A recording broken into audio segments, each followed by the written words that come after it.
चलिए हम आज बात करेंगे अनुसूचियाँ। जैसा कि आप लोगों को नेक्स्ट वीडियो में बताया गया था कि जो समितियाँ थी, कुछ समितियों का गठन कब और कैसे हुआ था और समितियों के अध्यक्ष के रूप में किसको नियुक्त किया गया था। आज हम चर्चा करेंगे अनुसूचियाँ कि हमारे भारतीय संविधान में कुल कितने अनुसूचियाँ हैं। हमारे भारतीय संविधान में कुल कितने अनुसूचियाँ हैं। पहले अनुसूचियों की संख्या क्या थी। हमारे भारतीय संविधान में पहले अनुसूचियों की संख्या 8 थी। पहले कितनी अनुसूची थी? 8। समझ में आ रहा है? अगर आप लोग सबसे पहले तो आप लोग ये करिए, एक काम करिए कि आप लोग हमारे चैनल को क्या करिए, सब्सक्राइब करिए और लाइक करिए। और जहाँ तक आप लोगों को समझ में ना आए तो कमेंट्स करके बताइए कि सर हमारे यहाँ इस पॉइंट पर समझ में नहीं आ रहा है, तो हम फिर से इसको आप लोगों को बताएंगे इसके बारे में। चलिए हम अनुसूचियों की चर्चा कर रहे थे कि हमारे भारतीय संविधान में कितनी अनुसूचियाँ पहले थी। 8 अनुसूची थी, अब कितनी हैं? 12 अनुसूचियाँ हैं। अब कितनी हैं वर्तमान भारत में? वर्तमान भारत में अनुसूची कितनी है? 12 अनुसूची है। पहले 8 थी, अब क्या है? 12 हैं। 4 यानी कि 4 की क्या हुई? अनुसूची की बढ़ोतरी हुई, संविधान में संशोधन हुआ और संविधान में संशोधन होने के साथ साथ जो अनुसूचियाँ एक एक करके बढ़ती गई। तो हम बात करेंगे पहली अनुसूची की। तो इसमें अनुसूचियों का उल्लेख किया है कि पहली अनुसूची में क्या है, क्या प्रशासन संबंधी विभिन्न प्रकार के तथ्य हैं। तो हम चर्चा करेंगे प्रथम अनुसूची। प्रथम अनुसूची में क्या, किसका वर्णन किया गया है? संघ और राज्य क्षेत्र का। प्रथम अनुसूची में संघ और राज्य क्षेत्र का वर्णन किया गया है कि जो संघ है, संघ शासित क्षेत्र हैं और राज्य क्षेत्र हैं। इसके कहने का मतलब जितने भी राज्य हैं उनका विस्तार कहाँ तक फैला है और संघ क्षेत्र का विस्तार कहाँ तक फैला है, हम इसकी चर्चा करेंगे।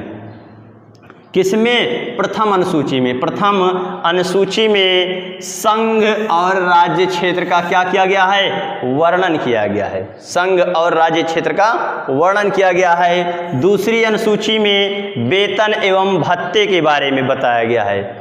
संविधान की दूसरी अनुसूची में वेतन एवं भत्ते के बारे में बताया गया है कि संविधान में जो हमारे यहाँ के कुछ अधिकारी हैं, पदाधिकारी, कुछ महान पुरुष हैं, उनका वेतन कितना है, उनका भत्ता कितना है, उन्हें विभिन्न प्रकार जो फैसनालिटियाँ दी जाती हैं उनके बारे में वर्णन किया गया कि इसमें दूसरी अनुसूची में। जैसे बात की जाए राष्ट्रपति, लोकसभा अध्यक्ष, उपराष्ट्रपति, राज्यपाल और विभिन्न प्रकार के वित्त मंत्री, कैबिनेट मंत्री, उनसे संबंधित जो वेतन पाए जाएंगे, वो जो वेतन पाएंगे उनका वर्णन किया गया है और भत्ते के बारे में उनकी वर्णन किया गया है। किस अनुसूची में? दूसरी अनुसूची में। अगर पूछा जाए क्वेश्चन कि वित्त मंत्री का वेतन एवं भत्ता का वर्णन किस अनुसूची के अंतर्गत रखा गया है, तुम क्या बताएंगे? दूसरी अनुसूची के अंतर्गत रखा गया है। और तीसरी अनुसूची में आप लोगों को शपथ के बारे में बताया जा रहा है। अब तीसरी अनुसूची में किसका वर्णन किया गया है? शपथ के बारे में।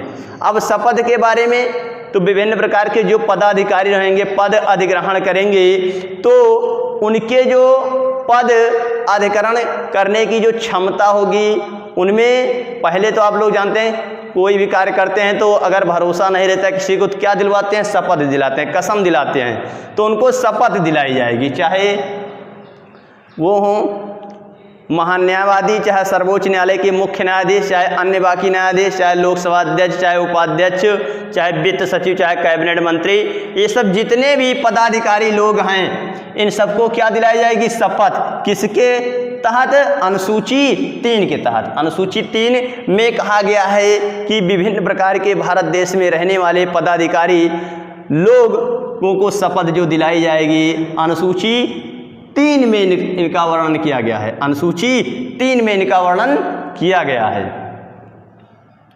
अब हम बात करेंगे राष्ट्रपति, उपराष्ट्रपति, राज्यपाल को छोड़ करके। राष्ट्रपति, उपराष्ट्रपति, राज्यपाल को छोड़ करके बाकी जितने भी पदाधिकारी हैं भारत देश में रहने वाले प्रशासन संबंधी, उनकी शपथ अनुसूची 3 में उनका वर्णन किया गया है, किस प्रकार उनको शपथ दिलाई जाएगी। तो राष्ट्रपति, उपराष्ट्रपति, राज्यपाल को अनुसूची 3 के तहत शपथ नहीं दिलाई जाती, इन्हें आर्टिकल के तहत, अनुच्छेद के तहत। तो अनुच्छेद 60 के तहत, अनुच्छेद 60 के तहत राष्ट्रपति को शपथ दिलाई जाती है और सर्वोच्च न्यायालय के मुख्य न्यायाधीश के सामने राष्ट्रपति को क्या दिलाई जाती है, शपथ दिलाई जाती है। सुप्रीम कोर्ट का क्या होता है, मुख्य न्यायाधीश होता है, उसके सामने अनुच्छेद 60 के अंतर्गत राष्ट्रपति को शपथ दिलाई जाती है। और अनुच्छेद 69 के तहत, आर्टिकल 69 के तहत उपराष्ट्रपति को शपथ दिलाई जाती है। आर्टिकल 69 के तहत उपराष्ट्रपति को शपथ दिलाई जाती है। और राज्यपाल को, जो गवर्नर होता है राज्यों का, जो गवर्नर होता है, इसको शपथ अनुच्छेद 159, आर्टिकल 159 के तहत इसे शपथ दिलाई जाएगी। अनुच्छेद 159 के तहत राज्यपाल को अर्थात राज्यों के गवर्नर को क्या दिलाई जाएगी, शपथ दिलाई जाएगी। तो इन तीनों को छोड़ करके बाकी अन्य सभी पदाधिकारियों को शपथ अनुसूची 3 के तहत दिलाई जाएगी। तीसरी अनुसूची के तहत दिलाई जाएगी। राष्ट्रपति, उपराष्ट्रपति, राज्यपाल को अलग आर्टिकल के तहत, अलग अलग आर्टिकल के तहत इनको क्या दिलाई जाएगी, शपथ दिलाई जाएगी। तो आर्टिकल 60 के तहत, आर्टिकल 60 के तहत जो है राष्ट्रपति जो होगा प्रेसिडेंस, इसको शपथ दिलाई जाएगी। उपराष्ट्रपति को आर्टिकल 69 के तहत और राज्यपाल को जो गवर्नर होगा 159 के तहत शपथ दिलाई जाएगी। अब अगली अनुसूची जो हमारी होगी, चौथी अनुसूची। चौथी अनुसूची में कहा गया सीटों का आवंटन।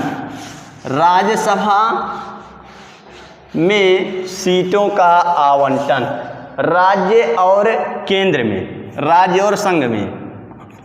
चौथी अनुसूची,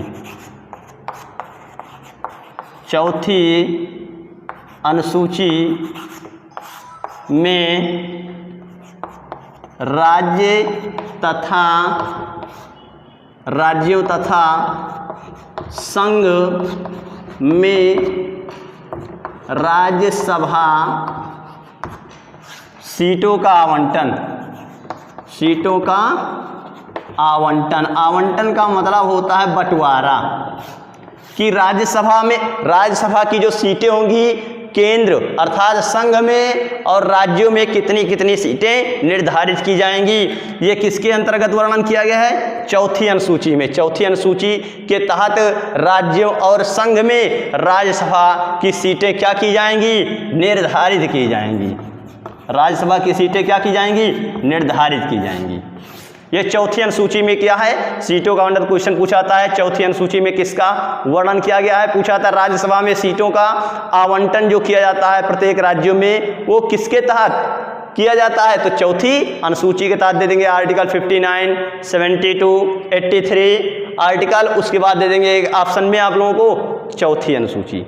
ठीक, तो हम किस पर निशान लगाएंगे, चौथी अनुसूची पर। अगली जो हमारी अनुसूची है पांचवी अनुसूची।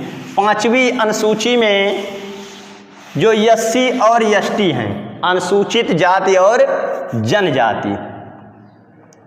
पांचवी अनुसूची, पांचवी अनुसूची, पांचवी अनुसूची में एससी तथा एसटी, एससी तथा एसटी के प्रशासन संबंधी प्रावधान किए गए हैं।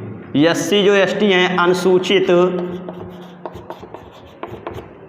अनुसूचित जाति और अनुसूचित जनजाति, अनुसूचित जनजाति,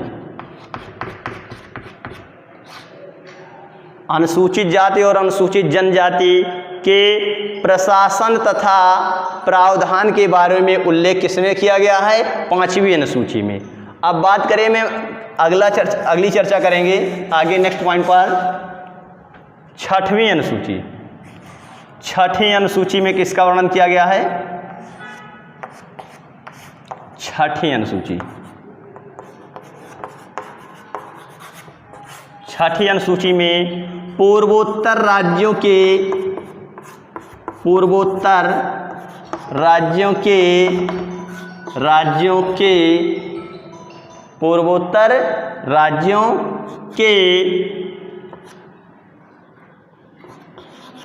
विशेष प्रशासन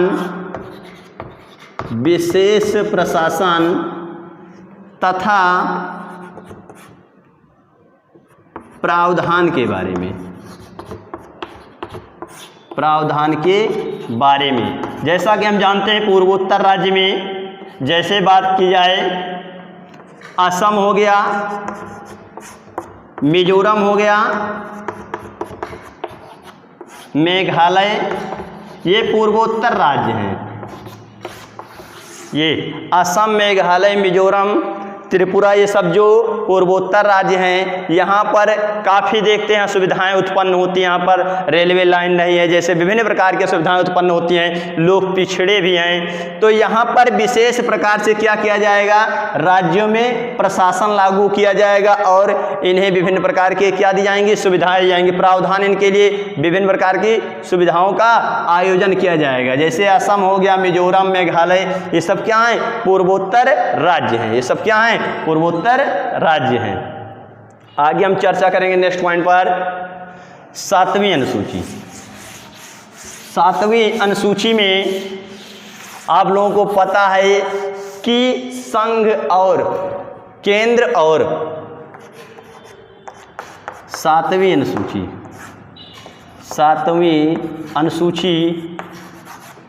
अनुसूची में किसका वर्णन किया गया है? केंद्र और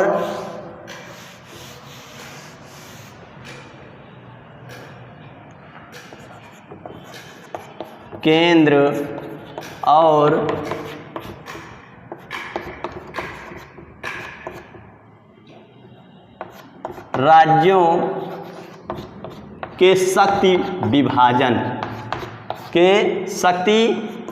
विभाजन का वर्णन किया गया है। 7वीं अनुसूची में केंद्र और राज्यों की शक्ति जो होगी वह विभाजित होगी, बटी होगी, कि केंद्र और राज्य का जो पावर होगी, शक्ति होगी, वह क्या होगी? अलग अलग होगी। कि केंद्र सरकार की शक्ति कहाँ तक सीमित है और राज्य सरकार की शक्ति कहाँ तक सीमित है, इसकी चर्चा की जाएगी। तो 7वीं अनुसूची जो है ये इसमें 3 सूचियाँ हैं। कितनी सूचियाँ हैं? 3 सूचियाँ हैं। 7वीं अनुसूची में 3 सूचियाँ हैं। एक है संघ सूची। पहली सूची कौन सी है? संघ सूची। और दूसरी क्या है? राज्य सूची। और तीसरी जो सूची है वह है समवर्ती सूची। तो 7वीं अनुसूची जो है यह 3 सूचियों में विभाजित है। कितनी सूचियों में? 3 सूचियों में विभाजित है।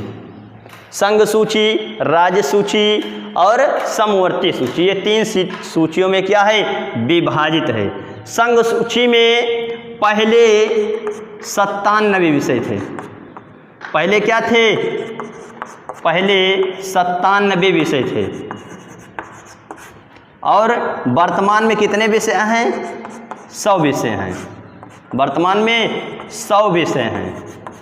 संघ सूची में पहले 97 विषय थे और इस समय वर्तमान में संघ सूची में कितने विषय हैं? 100 विषय हैं। अब हम राज्य सूची की बात करेंगे। ठीक, राज्य सूची की चर्चा करेंगे हम कि राज्य सूची में कितने विषय हैं और कितने पहले थे और कितने अब हैं। चलिए देखते हैं। पहले 67 विषय थे। कितने विषय थे? राज्यसूची में पहले 67 विषय थे। कितने विषय थे? 67 विषय थे। इस समय कितने हैं? वर्तमान समय में, वर्तमान में राज्यसूची में कितने विषय हैं? 61 विषय हैं। कितने विषय हैं? 61 विषय हैं। वर्तमान में राज्यसूची में 61 विषय हैं। पहले कितने थे? 67 विषय थे। अब हम चर्चा करेंगे, नहीं 66 विषय थे भाई, 67 नहीं। कितने विषय थे? 66 विषय थे। ठीक, अब इस समय कितने हैं? 61 विषय हैं। तो हम वर्तमान वाला आंकड़ा ज्ञात करेंगे। पूछा जाता है क्वेश्चन कि वर्तमान समय में राज्यसूची में कितने विषयों को शामिल किया गया है? तो 61 विषयों को। समवर्ती सूची में, समवर्ती में पहले जो विषय थे वह कितने थे? 47 विषय थे। कितने विषय थे पहले? 47 विषय थे। समवर्ती सूची में पहले कितने विषय थे? 47 विषय थे। और अब जो शामिल किए गए हैं वर्तमान समय में, वह कितने विषय शामिल किए गए हैं? 52 विषय। 52 सब्जेक्ट। 52 सब्जेक्ट क्या किए गए हैं? प्रेजेंट टाइम में समवर्ती सूची के अंतर्गत शामिल किए गए हैं। तो संघ सूची के अंतर्गत जो भी नियमावली होगी, जो भी कानून होगा, सत्ताएं होंगी, जो भी प्रशासन संबंधी कानून जारी किए जाएंगे, वह केंद्र सरकार जारी करेगी। कौन? केंद्र सरकार। इस पर किसका अधिकार है? केंद्र सरकार का है। इस पर केंद्र सरकार का अधिकार है। और राज्य सूची पर राज्य सरकार का अधिकार है।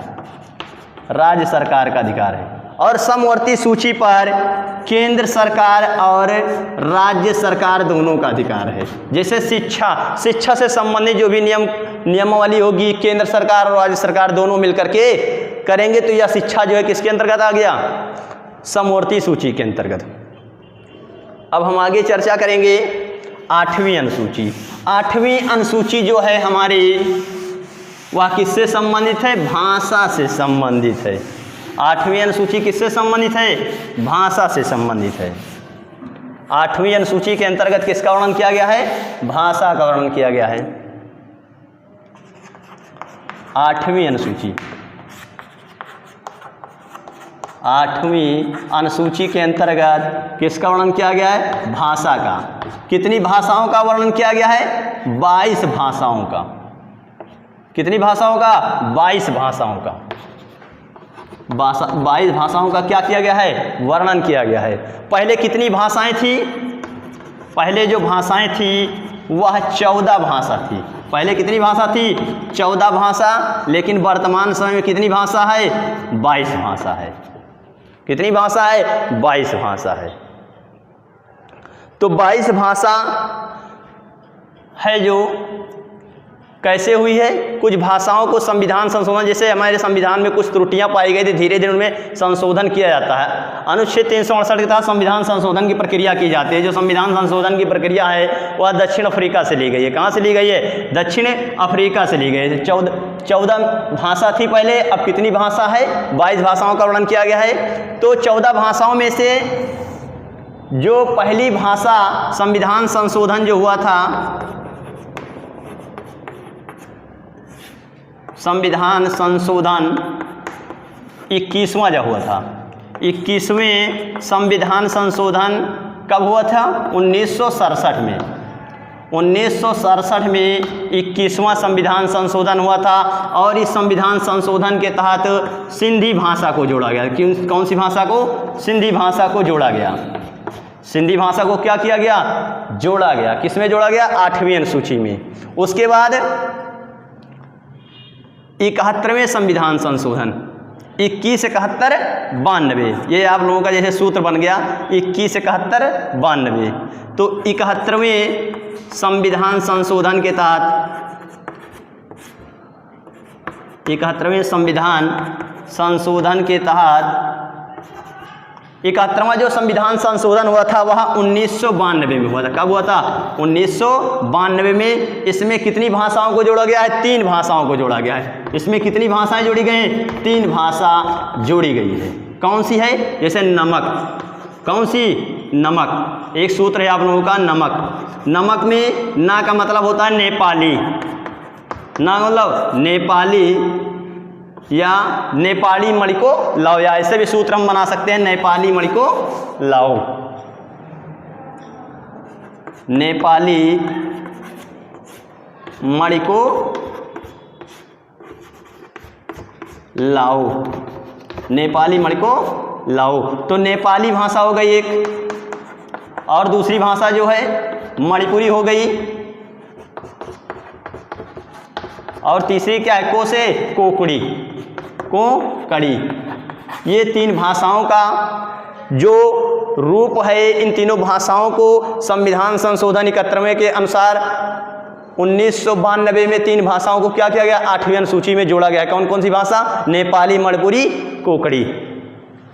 अब अगली जो भाषा हमारी होगी, अगला संविधान संशोधन होगा, उसमें 4 भाषाओं को जोड़ा गया है। कितनी भाषाओं को, 4 भाषाओं को जोड़ा गया है। वो कौन कौन सी 4 भाषाएं हैं, तो 92वां संविधान संशोधन जो हुआ था, 92वें संविधान संशोधन के तहत, 92वें संविधान संशोधन के तहत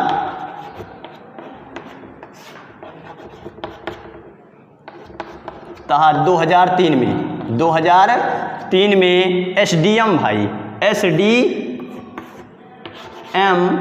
भाई, एसडीएम भाई, ये एस का मतलब होता है संथाली, और उसके बाद डी का मतलब डोगरी, और एम का मतलब मैथिली, और बी का मतलब बोडो।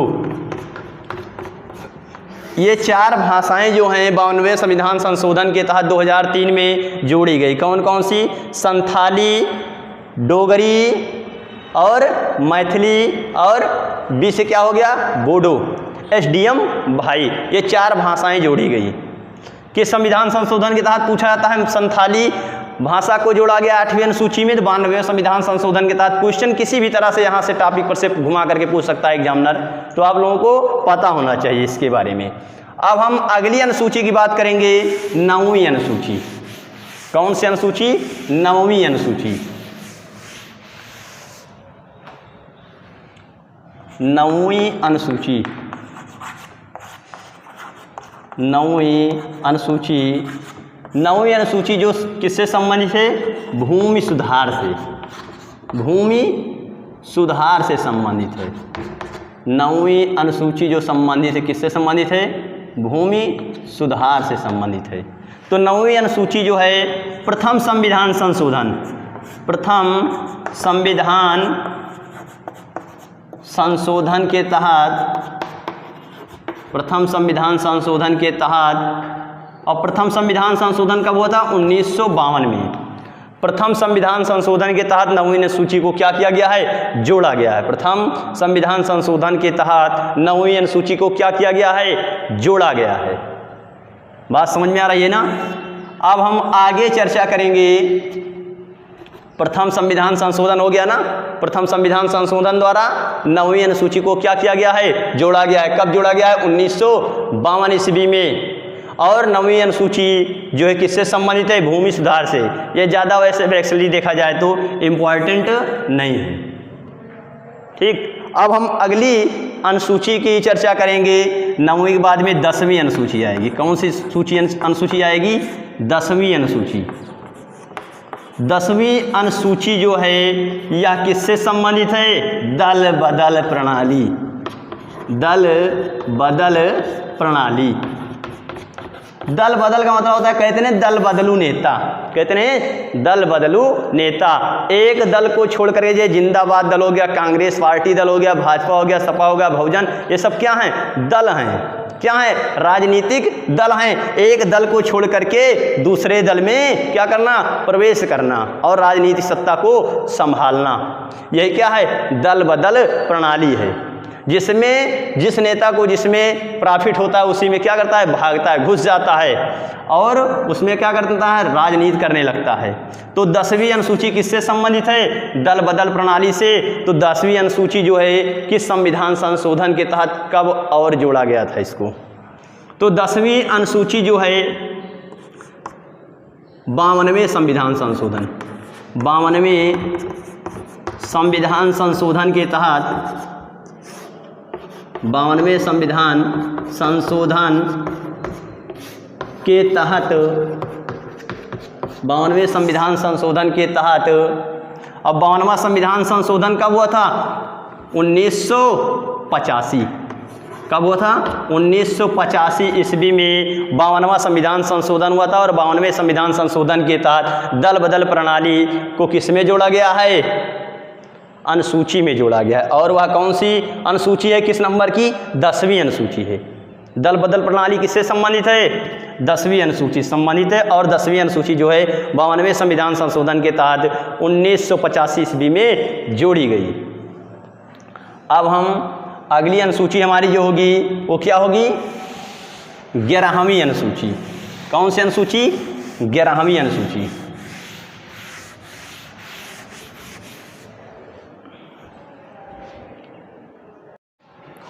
चलिए हम अगली अनुसूची की बात करते हैं। अगली अनुसूची हमारी 11वीं अनुसूची है। 11वीं अनुसूची जो है हमारी किससे संबंधित है,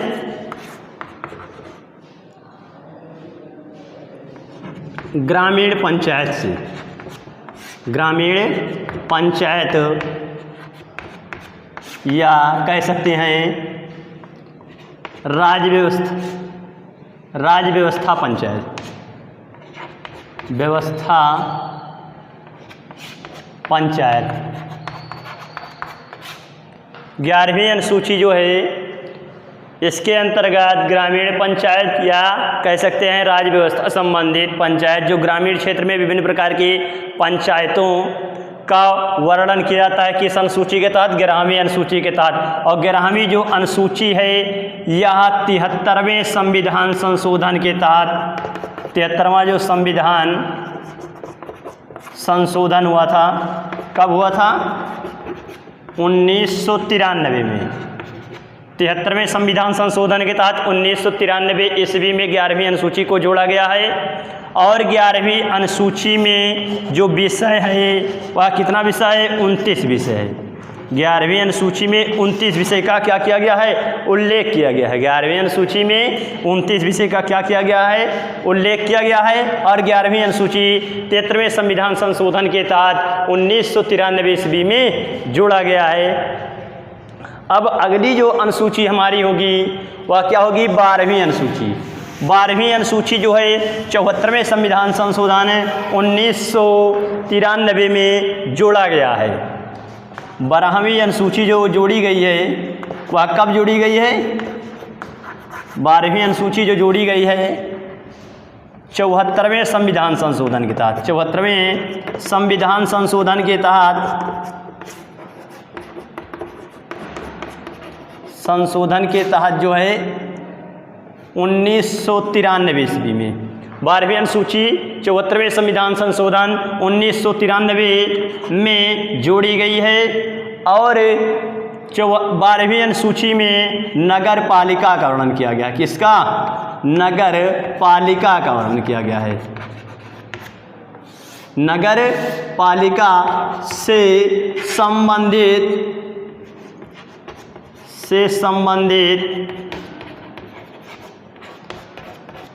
तथ्यों का वर्णन किया गया है।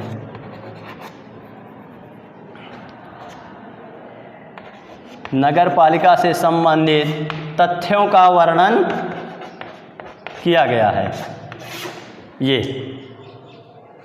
12वीं अनुसूची नगर पालिका का उल्लेख किया गया। 12वीं अनुसूची में नगर पालिका संबंधित है।